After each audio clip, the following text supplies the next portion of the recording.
araw mga kapatid. Hallelujah. Praise God. The message of the Lord is entitled The Secret Place, Dwelling Under the Shadow of the Almighty. Alam nyo, napaka-timely nitong mensaheng ito. Bakit po? Nagkakabombahan na sa Iran, sa Middle East, sa Bahrain, sa Guam, sa Qatar. Alam nyo ba yon? Binomba na ng Israel at ng US ang Iran.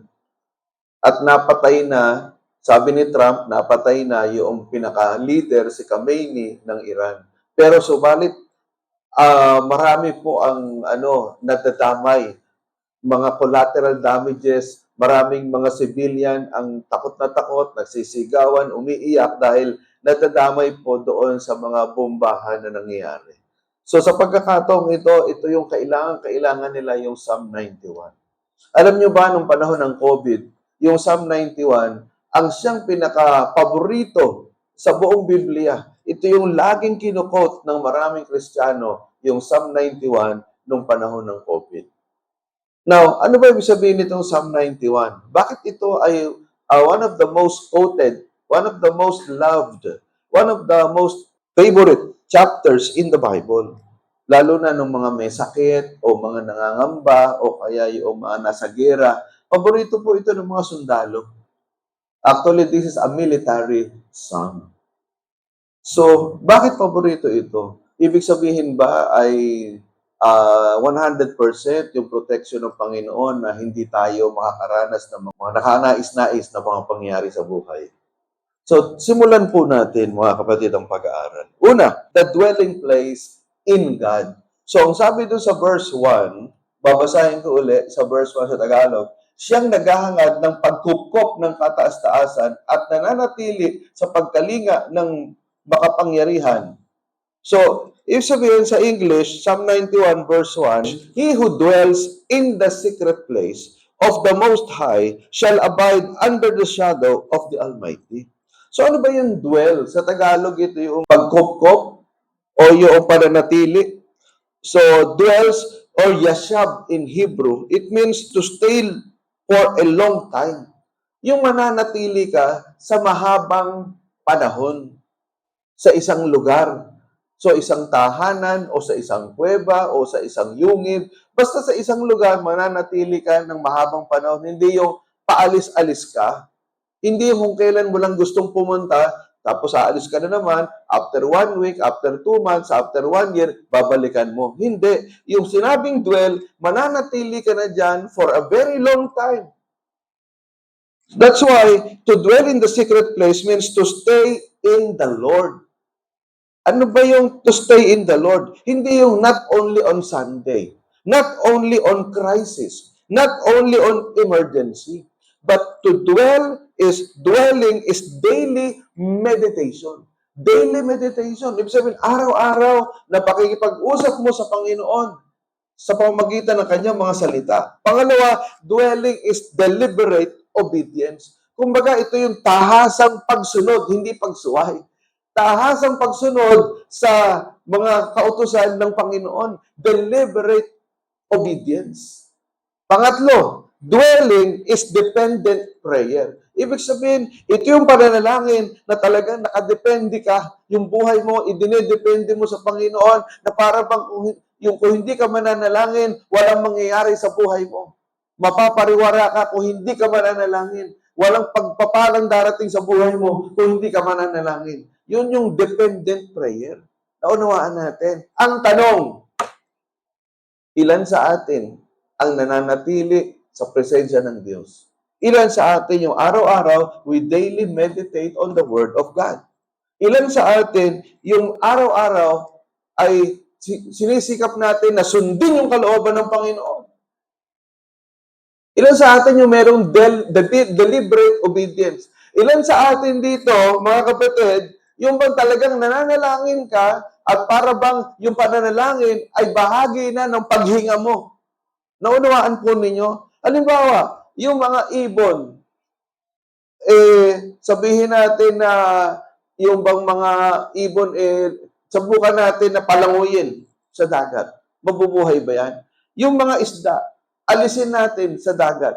o sa tubig, mabubuhay ba yan? Dapat ganun din tayo. Na kumbaga para tayo mga isda na kapag inalis sa tubig, mamamatay. At yung mga ibon na para bang kapag ibinabad mo sa tubig, mamamatay. So mga kapatid, dwelling is dependent prayer. Now, ang sabi sa Psalm 91, verses 1 and 2, wikang English, He who dwells in the secret place of the Most High shall abide under the shadow of the Almighty. I will say of the Lord, He is my refuge and my fortress, my God, in Him I will trust. Tingnan po ninyo yung mga wikang Hebreo, nung apat na pangalan ng Panginoon. The four names of God. What are the four names of God written here? Most High, El Elyon, which means what? Supreme authority. Pangalawa, Almighty or El Shaddai. It means all-sufficient power. Lord, Yahweh. It means covenant name. My God or Elohim. It means personal God. So tingnan po ninyo, ano ba ang kahalagahan nitong mga pangalan na ito? Listen very carefully. Ano ba ang kahalagahan nitong mga pangalan na to ng Diyos? Ibig sabihin, ito ay nagtutulak sa atin, nag-iimbita sa atin na magtiwala sa Panginoon at manalangin. Bakit? Yung ating Diyos ay merong supreme authority, all-sufficient power, yung covenant name. Pag sinabing covenant name, ito yung pakikipagkasundo ng Diyos sa atin. At hindi lang yun, meron tayo, sabi diyan, our God is Elohim. My God, Elohim, personal God. Naunawaan natin mga kapatid. So, that's why God is inviting us to dwell in His presence. Pangalawa, the deliverance from God. Ang sabi doon sa verses 3 to 12, sa panganib at bitag, ikay kanyang ililigtas, at kahit anumang matinding salot, ay di ka magdaranas. Lulukuban kanya sa lilim ng kanyang malapad na pakpak, at sa kalinga niya ay palagi kang nakakatiyak. Iingatan niya at ipagsasanggalang pagkat siya'y matapat.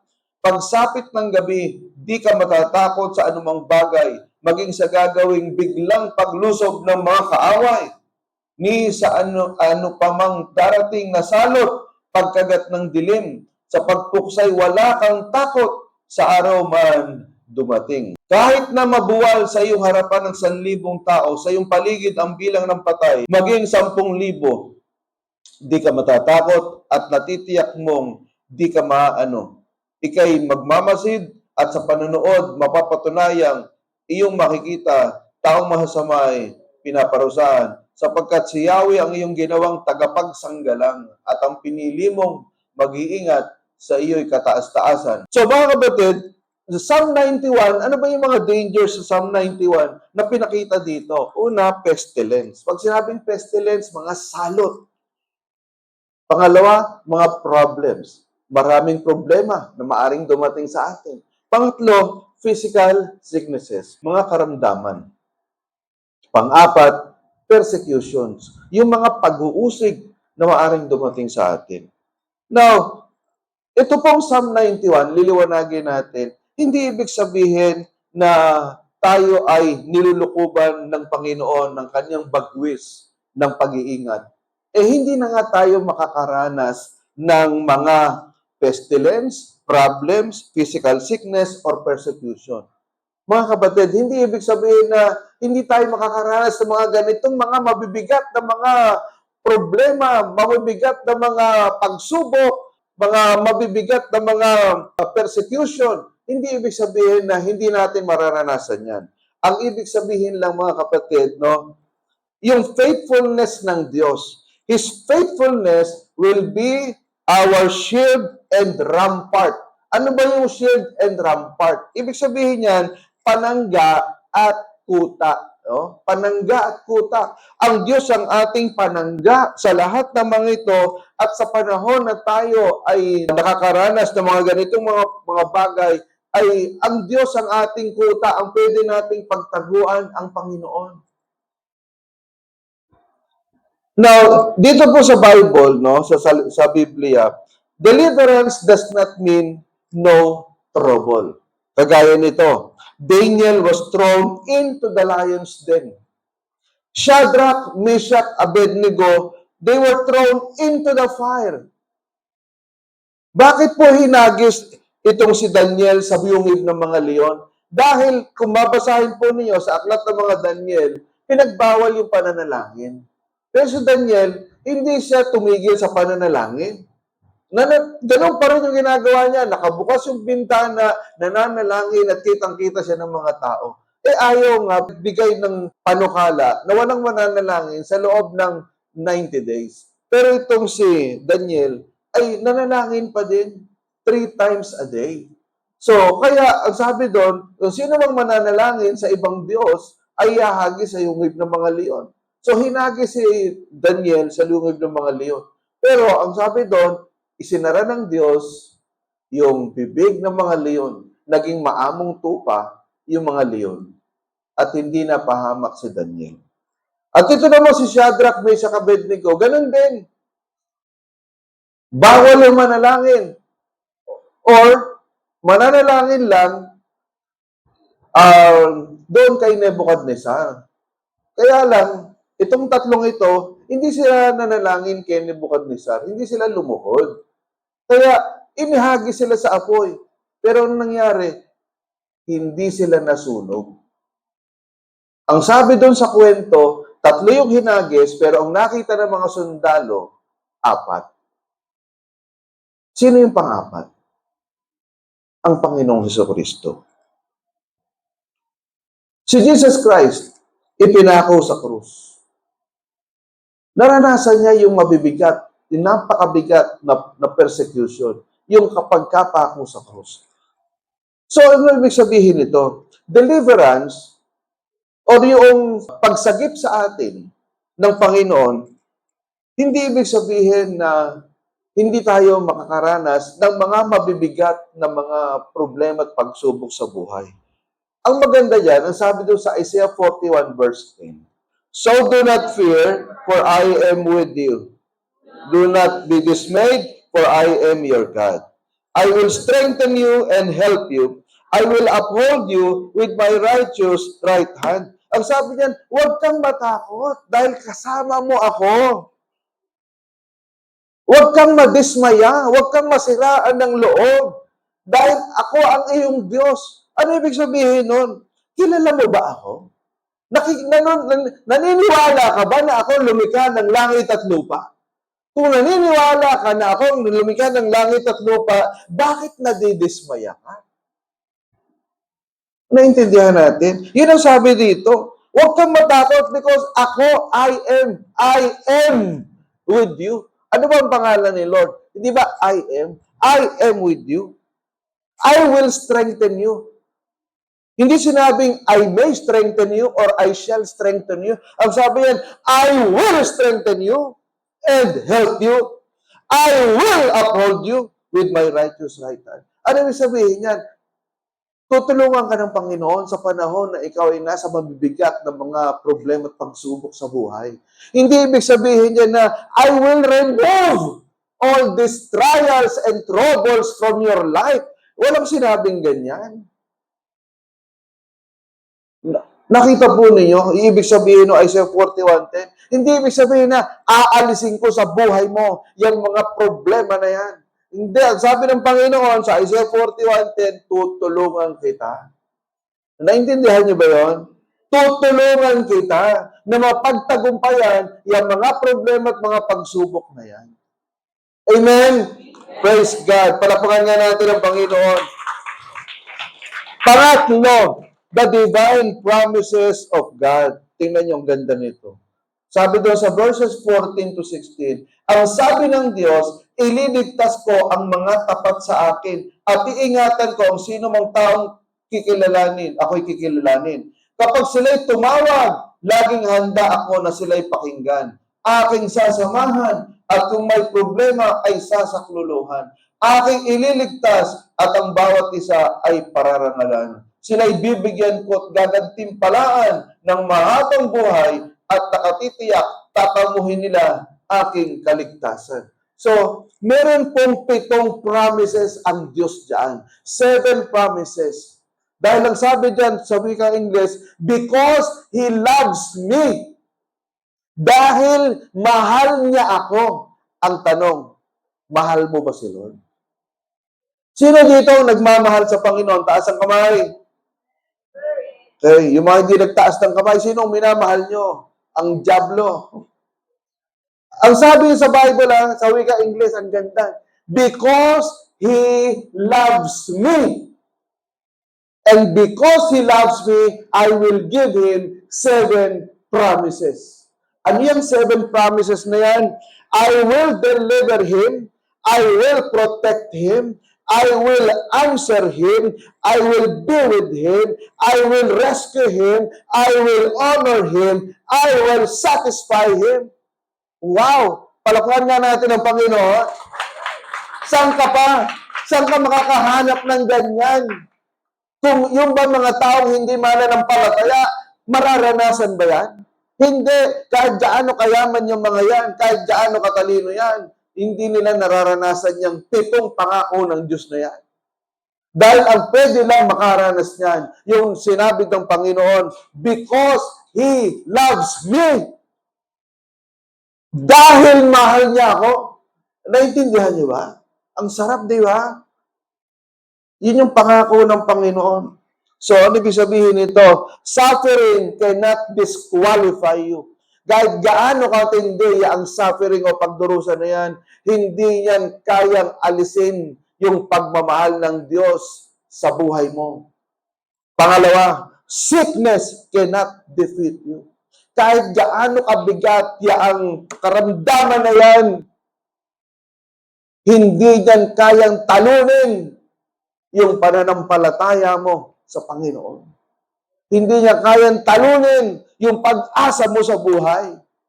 Pangatlo, Satan cannot destroy you. Hindi ka kayang wasakin ng demonyo. Kahit gaano katindi yung gawa ng demonyo sa buhay mo, mapapagtagumpayan mo yan.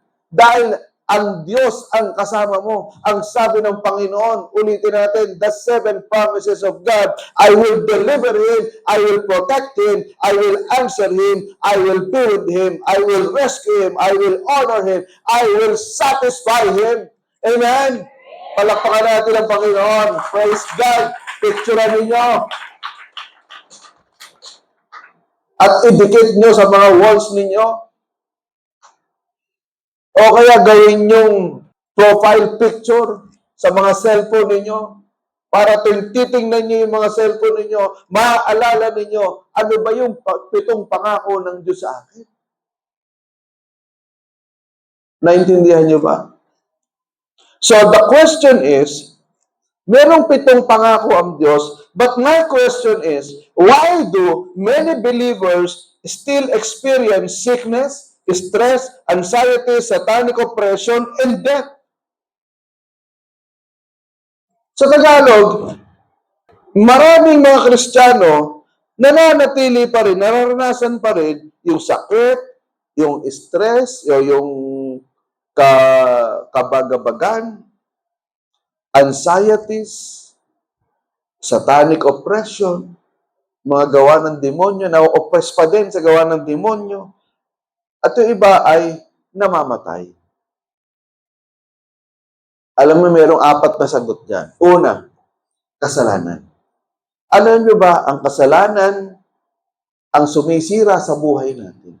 Kapag ka ikaw, meron kang kasalanan na hindi mo hinihingi ng tawad sa Panginoon, bagkus yung kasalanan na yan ay nananatili sa buhay mo, yan ang nagbibigay daan para ikaw ay magkaroon ng sakit, stress, anxiety, ibinibigyan mo ng access ang demonyo sa buhay mo. At yung iba ay namatay na o pinatay na. Pangalawa, kayabangan. Kapag ikaw mayabang ka, hambog, mapagmataas, mapagmalaki, ang taas ng tingin mo sa sarili mo. Yung mga tao nakapaligid sa iyo ay kumbaga minamaliit mo. Yung attitude mo, feeling entitled ka. Yung bang tipong, paglingkuran niyo ako, serve me. Ang taas ng tingin mo sa sarili mo. Ang feeling mo, ang galing-galing mo. Ang husay-husay mo. Alam niyo ang ginagawa ng Diyos? Itong mga taong ito, ibinabagsak ng Diyos.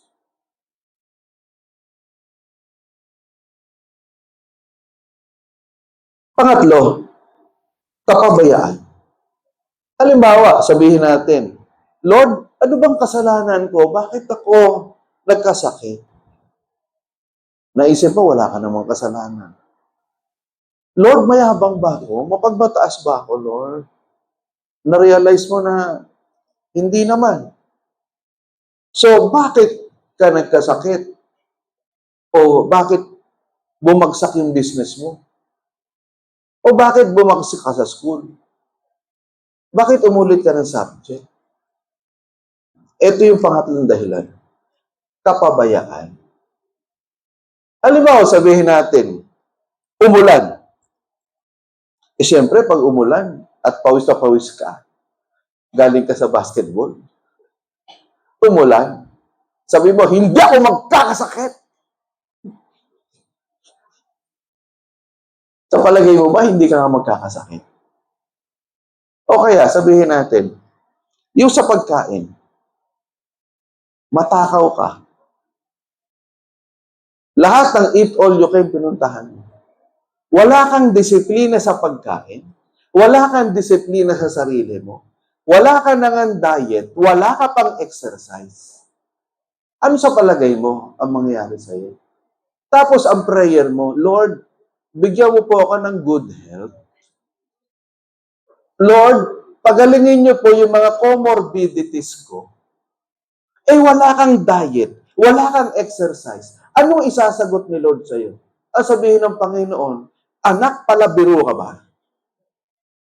Paano kitang pagagalingin? Eh wala kang diet, wala kang exercise. Sasayangin mo lang yung pagpapagaling na ibibigay ko sa iyo. Naintindihan niyo ba? Halimbawa, meron ako nabasa sa Facebook. Ang prayer mo, good health, pero lasinggero ka? Naninigarilyo ka ba? Naintindihan niyo? Natawa ako doon eh. Totoo nga, di ba? Bakit kayo hingi ng good health kay Lord? Lasinggero ka. At sugarol ka pa, naninigarilyo ka. Naintindihan niyo ba? Ito para sa lahat ito ha. Wala akong gustong patamaan dito ha. Kung ang prayer mo, good health, at kagalingan sa mga comorbidities, gawin mo yung dapat mong gawin. Ang Diyos, Diyos ng himala. No? Hindi siya magikero. God gives us miracles, hindi magic. Kasi magic yung hinihingi mo kay Lord. Eh. Yung bang, parang yung mga estudyante, hindi ka nag-aral. Kasi magdamag ka sa games, o mobile games ka, o kaya gumala ka. Final exam nyo bukas, hindi ka nag-aral. Sasabihin mo, Lord, ang sabi ni Pastor, Luke chapter 1, verse 37, for with God, all things are possible. At ang sabi pa niya, Luke 18, verse 27, what is impossible to man is possible with God. Lord, final exam po namin ngayon. Inaangkin ko po itong dalawang verses na to. Alam ko, Lord, papasa ako. Hindi lang ako papasa. Almost perfect yung aking exam. Ano sa palagay mo? Tutulungan ka ni Lord? Baka batukan ka ni Lord. Ano sabihin, Lord, anak, hindi ako magikero. Naintindihan niyo ba? Yun yung tinatawag natin na kapabayaan. Halimbawa, napagalitan ka ng boss mo. Bakit ka napagalitan ng boss mo? Bakit? Oras ng trabaho, puro Bible ang binabasa mo.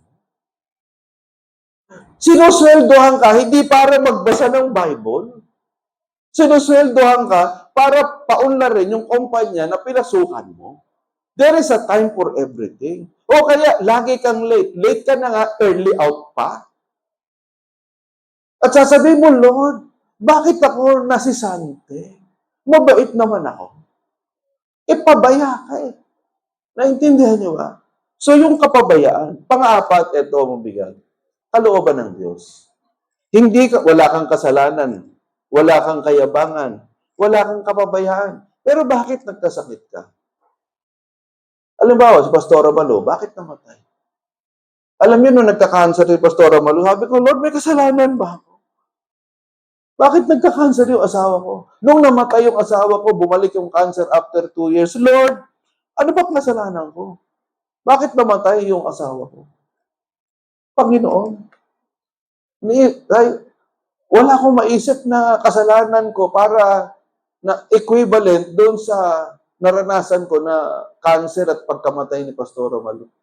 Wala eh. Tinest ko mabuti sa Lord, ipaalala mo nga sa akin, ipakita nyo nga sa akin, ipamukha nyo nga sa akin, ano bang pagkukulang ko? Ano bang kasalanan ko? Bakit nangyari sa amin ito? So wala akong maisip na kasalanan. At hindi ko rin masasabing kapabayaan. Bakit? Nung una, marahil. Pero nung bumalik yung cancer ni Pastor Romulo after 2 years, walang kapabayaan. Naintindihan niyo ba? Alam mo sa akin, yung aking kidney disease. Alam niyo, since 2020, since 2020, nagwo-walking ako, diet and exercise, no rice, no rice and no red meat. Kumbaga, strict diet at nag-exercise ako. Pero bakit yung aking kidney disease ay lumala? Kapabayaan ko ba yun? Hindi. Ito yung tinatawag natin na kalooban ng Diyos. Naintindihan niyo ba? Now, the ministry of angels. Psalm 91 verse 11. For He will command His angels concerning you to guard you in all your ways. Ang sabi diyan, He will command. Maganda to pakinggan niyo. He will command. Uutusan niya yung mga anghel niya para ingatan kayo, bantayan kayo. He will command. Okay? Hindi tayo yung magko-command. Kasi merong mga katuruan sa buong Pilipinas, sa ibang bansa, na inuutusan yung mga anghel. Angel of God, gawin mo to. Angel of God, gawin mo yon. Hindi. Sabi diyan, He will command. Hindi sinabing, we will command.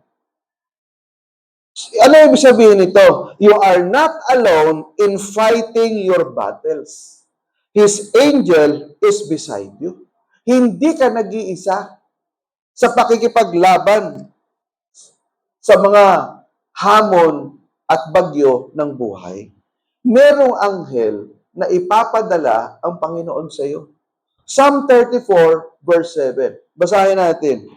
For the angel of the Lord is a guard. He surrounds and defends all who fear Him. Paborito kong tong verse na to.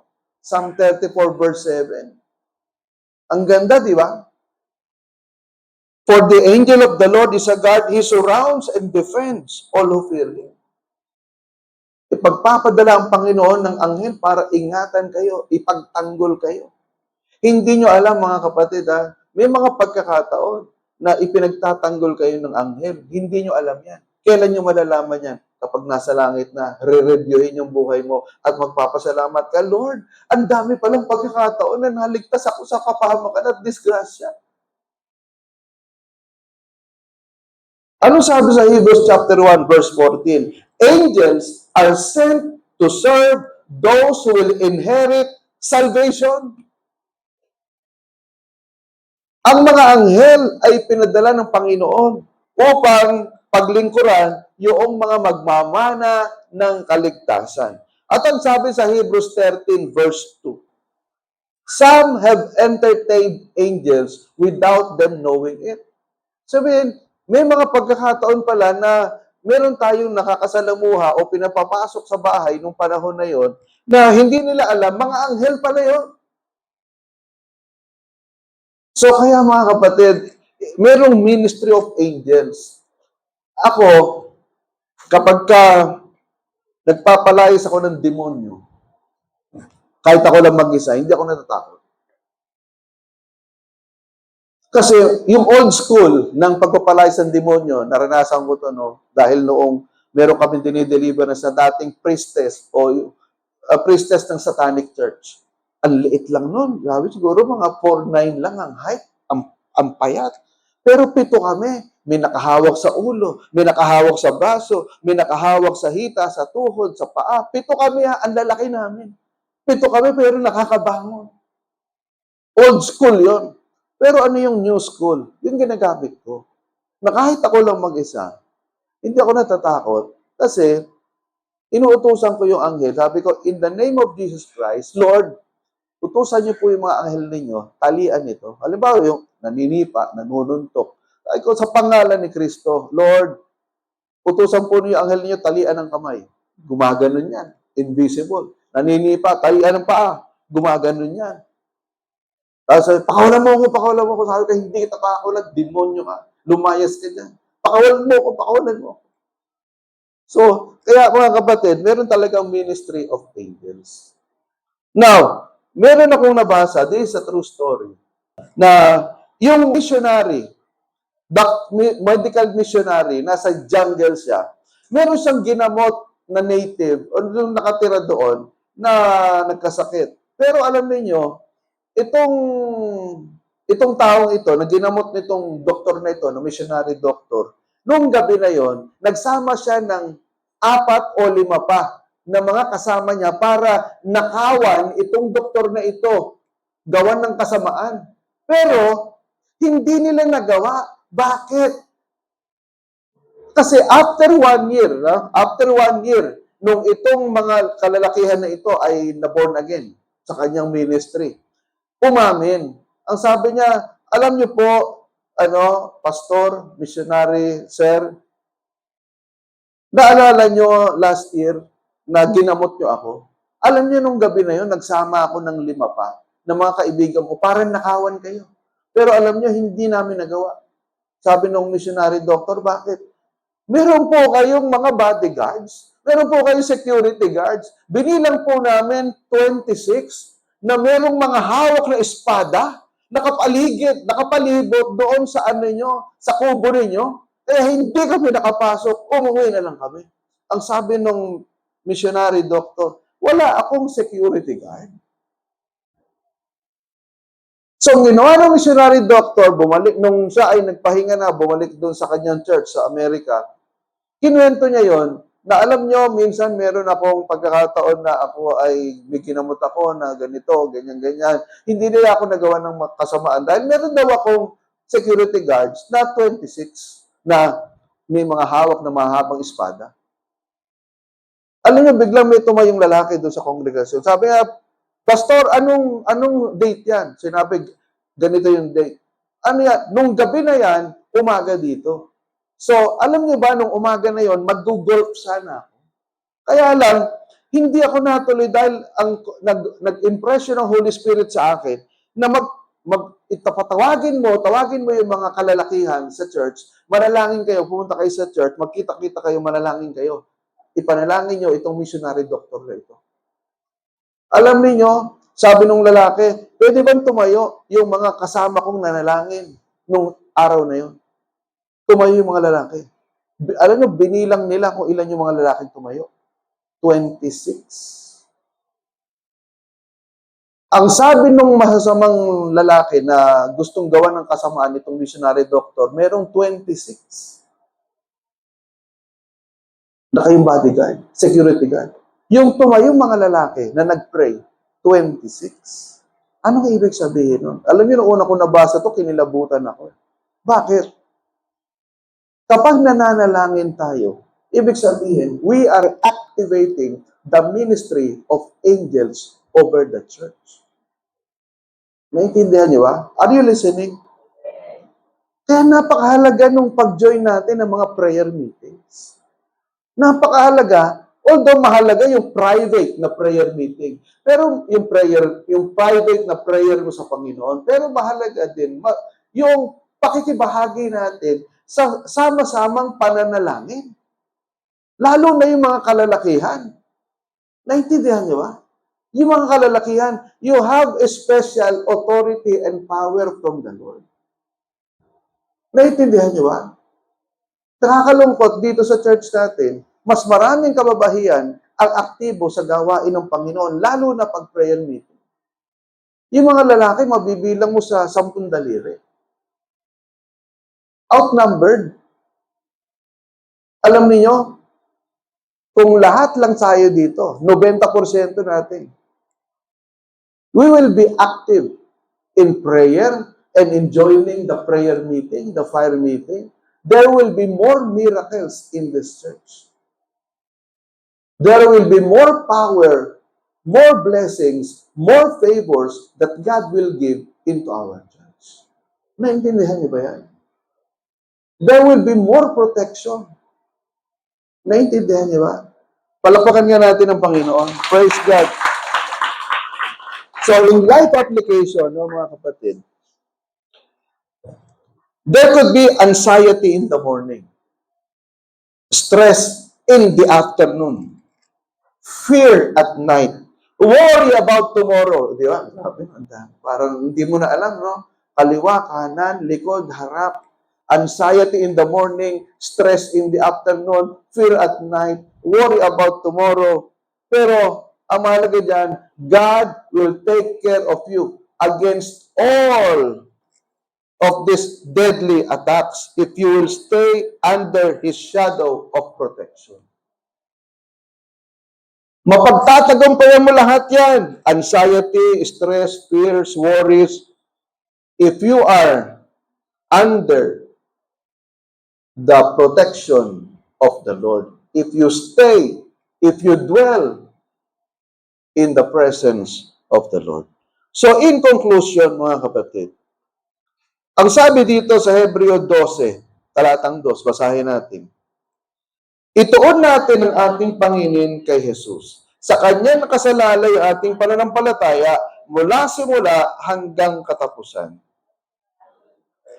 Dahil sa kagalakan naghihintay sa Kanya, hindi niya inalintana ang kahihiyan ng pagkamatay sa krus. At siya ngayon nakaupo sa kanan ng trono ng Diyos. So ano ibig sabihin nito, mga kapatid? Ibig sabihin nito, gayahin natin ang Panginoon. I-focus natin yung tingin natin sa Panginoon. Focus your eyes on Jesus. Because He is the author and finisher of our faith. Gaano man kabigat yung mga nararanasan mo, mga problemang nararanasan mo, kahit gaano kabigat yan, ipako mo yung paningin mo sa Panginoon. Dahil Siya yung nagsimula at tatapos ng ating pananampalataya. Ang ganda sa wikang English eh.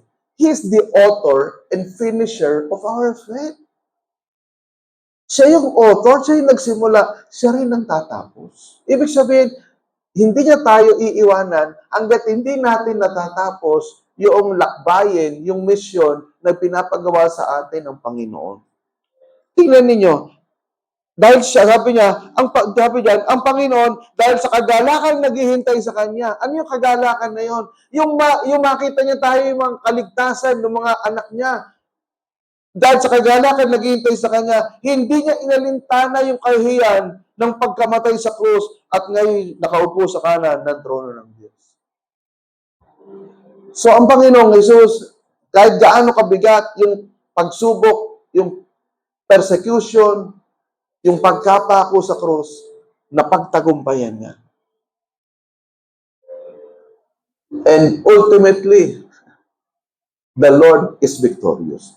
So, tayo po, mga kapatid, kahit gaano kabigat yung mga problema, pagsubok na pinagdaraanan natin sa buhay, kung mananatili ka sa Panginoon, I'm telling you, if you will dwell in the presence of the Lord, if you will dwell in the secret place in the Lord, you will be victorious in your life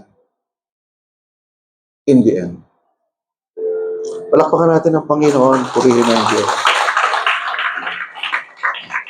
Let us pray. Salamat po, Panginoon. Thank you, God.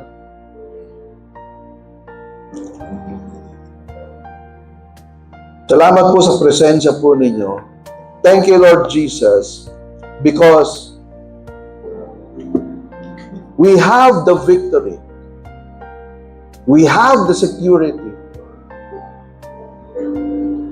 We have the deliverance. We have the 7 promises. Because of your love for us. Because more than we love you, you loved us first. You love us more. Salamat po, Panginoon. Nawa po, sa panahon ng laban sa buhay, maalala namin na meron kaming Diyos na nagmamahal at nagpapalakas sa amin. In Jesus' name, Amen. Palakpakan natin ang Panginoon. Hallelujah. Praise God.